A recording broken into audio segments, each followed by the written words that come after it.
ரஞ்சிதா நாடோடி தென்றல் படத்தின் மூலம் அறிமுகமானாங்க. தமிழச்சி படத்துல இந்த பாட்டு மெலடியான இன்ட்ரோ சாங். பெரிய மருதுல இந்த பாட்டு தரம். பாட்டுவாதியர் படத்துல இந்த பாட்டை பஸ்ல கேட்டிருப்போம்.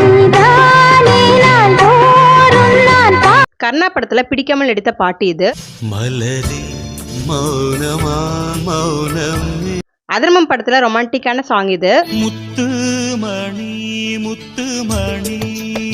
ஜெய்ஹிந்த் படத்துல கிளுகிளுப்பான பாட்டு. மாயன் படத்துல என்னோட ஃபேவரட் பாட்டு. வெள்ளு படத்துல விஜய்க்கு ஜோடியாகவும் அம்மாவும் நடிச்சிருப்பாங்க.